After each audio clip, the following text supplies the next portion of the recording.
Bună ziua! În legătură cu lucrul în Google Classroom, există diverse tutoriale de alfabetizare, dar nu am găsit și soluții la problemele întâmpinate de mine, cum ar fi stabilirea unor permisiuni ale elevului privind dreptul de autor sau preîntâmpinarea unor abuzuri ale acestor elevi legate de editarea formularelor quiz. Nu pot fi invitate în Google Classroom cu link de invitație la clasa virtuală persoane al căror cont nu face parte din domeniul organizației din care face parte și clasa.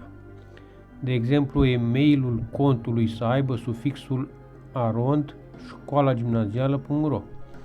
Dacă se livrează codul de înscriere al clasei virtuale unei persoane ce nu e membru al organizației, el se poate înscrie la clasa virtuală dacă are instalat pe dispozitivul său aplicația Google Classroom.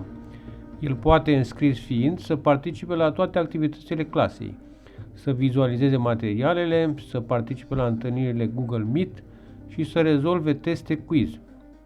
Colegii de la clasă îl pot vedea în lista elevilor înscriși în clasa virtuală, dar el rămâne în afara organizației, arond@școalagimnazială.ro. Bineînțeles, profesorul care e proprietar al clasei virtuale poate să elimine o persoană înscrisă deja în efectivul clasei. Profesorul posedă o iconiță în rubrica Activitate la curs, de unde poate deschide dosarul de curs Google Drive și subdirectorul Classroom cu subdirectoarele aferente fiecărei clase virtuale create de profesor. Aici poate accesa toate fișierele create sau postate de el ca materiale, precum și dosarele fiecărui elev din clasa virtuală cu toate postările lor la rubrica Teme. Și elevii pot deschide Google Drive-ul personal, dar nu pot vedea dosarele celorlalți colegi sau fișierele profesorului. Problema care apare aici este cum pot fi schimbate setările unui fișier ce reprezintă un material postat de profesor, pentru ca elevii să nu poată descărca acel fișier, ci doar vizualiza. În Google Drive, profesorul poate accesa cu click dreapta proprietățile fișierului în cauză. Una dintre ele este share, distribuie, trimite sau obține link-ul. Când se deschide această fereastră, pe care o numim permisiuni pentru distribuire, ea cuprinde două părți, partea de sus numită membri cu acces explicit și cea de jos numită membri cu acces particular sau obține link-ul. Accesul explicit se referă la permisiuni de editare, citire, comentare, acces temporar și proprietar.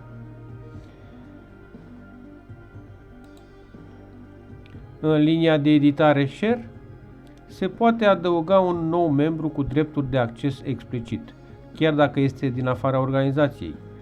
Lui se poate atribui permisiunea de editor, cititor sau comentator. Permisiunea de proprietar se poate atribui doar dacă membrul adăugat nu e din afara organizației.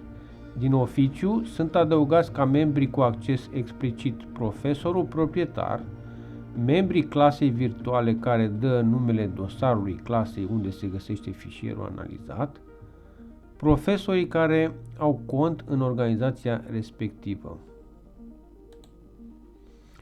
Acești membri cu acces explicit pot fi eliminați sau li se poate schimba permisiunea de acces. Editor înseamnă că poate descărca documentul, dar și să-i schimbe setările sau să îl distribuie mai departe. Cititor înseamnă că poate vizualiza documentul și comentator înseamnă că poate vizualiza, dar și adnota, adică a adăuga comentarii pe marginea documentului. Comentariile făcute pe document apar și profesorului când deschide fișierul, iar comentariile făcute de profesor apar la toți membrii cărora le este furnizat documentul. De la setările Share, colțul dreapta sus al ferestrei, se pot debifa sau bifa permisiunile editorului și permisiunile cititorului. Astfel, editorul poate în mod implicit să distribuie și să schimbe setările fișierului, iar cititorul poate implicit să descarce, să printeze și să copieze documentul. Pentru ca proprietarul fișierului, profesorul în speță, să beneficieze de drepturile de autor, el va debifa căsuța cu permisiunile cititorului. Odată schimbate aceste permisiuni, elevul care va accesa documentul, ce i s-a livrat ca material, curs, va putea să îl vizualizeze, dar nu să îl descarce, printeze sau copieze. Totuși, previzualizarea documentului nu permite și vizualizarea lui. Pentru aceasta trebuie să îl deschidă cu Google Drive-ul propriu, ceea ce se poate face apăsând pictograma creion din dreapta jos a paginii. În versiunea anterioară a Google Classroom, pictograma cu creionul se afla în dreapta sus. Dacă permisiunile de descărcare sunt debifate, cititorul nu poate decât vizualiza documentul, iar comentatorul la fel. De asemenea, linkul fișierului poate fi obținut de oricine a putut și vizualiza documentul. Permisiunile pentru editor și cititor pot fi schimbate doar în Windows, nu și în Android. În meniul al doilea, obține linkul, sunt 3 variante de membri cu acces particular. 1. Oricine are linkul poate accesa fișierul. 2. Membrii care aparțin organizației pot accesa fișierul. 3. Acces restricționat pentru membrii din fereastra de acces explicit. În cazul primei selecții, oricine are linkul de pe internet poate deschide fișierul. Permisiunea implicită este de cititor. La fel și în cazul celei de-a doua selecții, membrii aparținând organizației pot accesa fișierul. În cazul opțiunii acces restricționat, recomandabilă pentru proprietarii ce vor să-și protejeze dreptul de autor,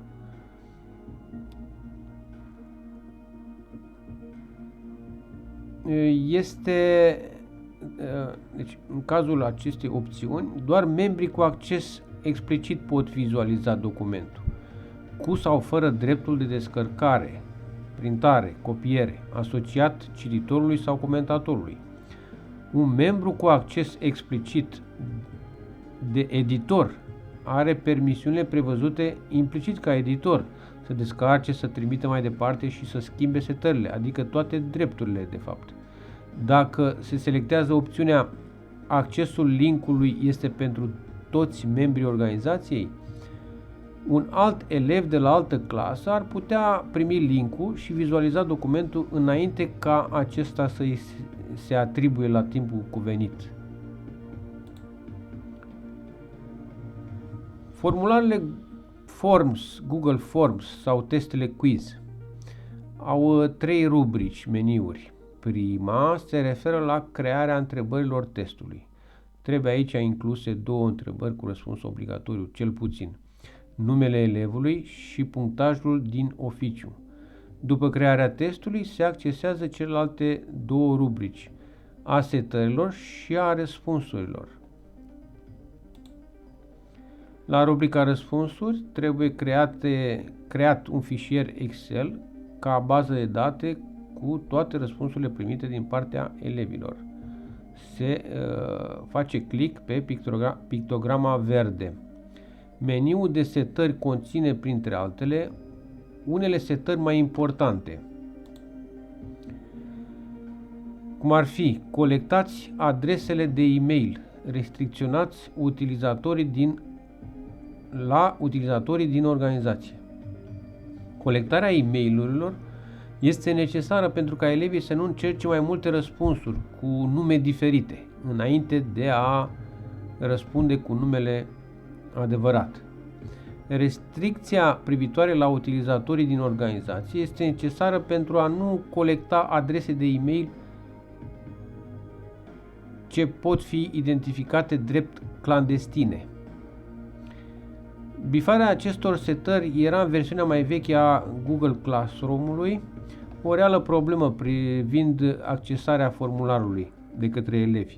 Elevii, având mai multe adrese de Gmail în telefonul cu Android, nu puteau accesa formularul din motivul că acesta nu putea selecta automat adresa de e-mail corespunzătoare elevului înscris în clasa virtuală. Astfel, fișierul Google Forms, creat pentru testul quiz, trebuia să îi se atribuie permisiuni în Google Drive de către autorul fișierului, de tipul oricine are linkul poate accesa fișierul.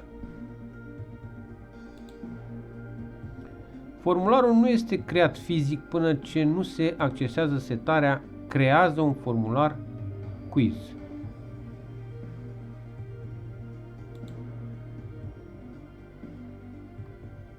Un formular nu poate fi salvat în calculator. El poate fi totuși duplicat și redenumit în Google Drive, în spațiul de acolo. Îi se poate copia de asemenea linkul și poate fi trimis ca test quiz la o altă clasă virtuală, făcând parte în altă organizație eventual. Dacă vrem ca formularul să fie trimis prin copiere unei alte persoane, respectiv în drive-ul unui alt utilizator, trebuie întâi să-l adăugăm la permisiuni de editare și apoi să îi trimitem un e-mail cu formularul acelei persoane. Formularul va apare în Google Drive-ul comun ca distribuit. Editarea acestuia are consecințe directe asupra sursei. De aceea trebuie întâi duplicat și apoi editat de către noul proprietar. Mulțumesc pentru atenție și spor la crearea de lecții virtuale.